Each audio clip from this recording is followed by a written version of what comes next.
CME Group is launching Micro E-mini futures contracts. Discover how a smaller Micro E-mini futures contract opens the world to greater trading possibilities.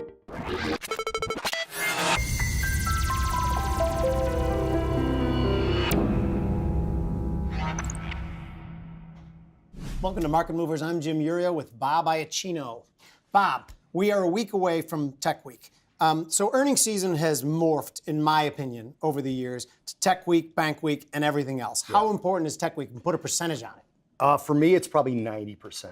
90% of all earnings season? Of all earnings season, because tech has led basically this entire recovery from the lows in 2009. No, and I actually don't disagree. I would have put it as like 60 to 70 Tech Week, 20 to 30 is Bank Week, and then the rest. Yeah, I mean, you can't dismiss bank earnings. We've seen what's happened this week with some of the bank earnings doing better.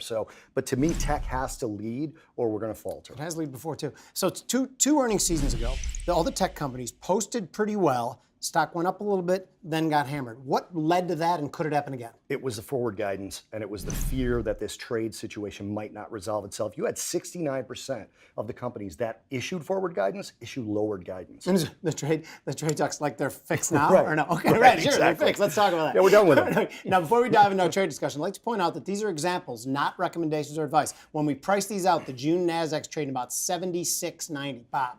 Yeah, I'm still bullish. I'm very, very bullish, but I'm starting to get a little bit nervous, in part about what you said with the trade talks. They're not done. They're not signed. Could still go south. Fed policy can switch as fast as it did last time. So I have some nerves involved in my bullish sort of forecast. So what's the trade? Well, to me, I want to look at buying the week 1 May 76.75 NQ put spread for 24 ticks. That's the NASDAQ put spread. This example expires May 3rd, risk about 480 to make 1520. The underlying was about 76.90 when I looked at it. Okay, so it's 100 wide. Yes. And you're paying 24 ticks. Yes. But you get, because I'm going to give one that expires on the Friday before that. So you get an extra week. You get a week and a half, and you also get an unemployment, and it's still about a 3-to-1, actually more than that, payoff. I think that's a pretty good trade. For me, in a way, this is kind of what these products were designed for. I don't want to get out of the tech that I'm in, and I don't want to leave money on the table, so I just want to protect myself. Potentially take a tax burden that you don't want to take. I like that trade a lot. Mine is a slightly more speculative, even though I am long. This is a short-term thing, and I did actually buy today as a cheap trade as well. By the week 4, which is the last week of April, expires April 26th, the 7650, 7600, 7570 put fly. Now it's a 50 tick wide put spread and then selling a 30 tick wide put spread. So even if it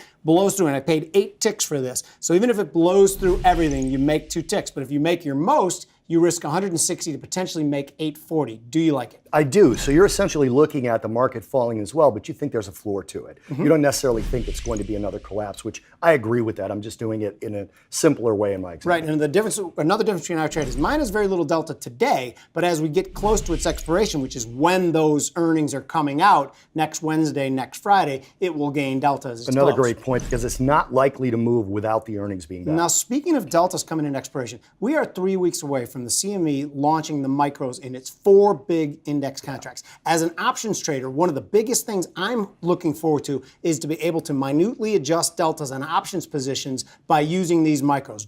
Do you like that? I love that. You get to dial down to detail, but not only detail, there's also simplicity to it. I do more futures than I do options. So for me, I can now scale in and out of things in a much, much more efficient way. I'm really excited about this Love it. product. So am I. I think it's going to be a big deal. Thank you for joining us on Market Movers. I'm Jim Urio, where we are helping to make you a better trader.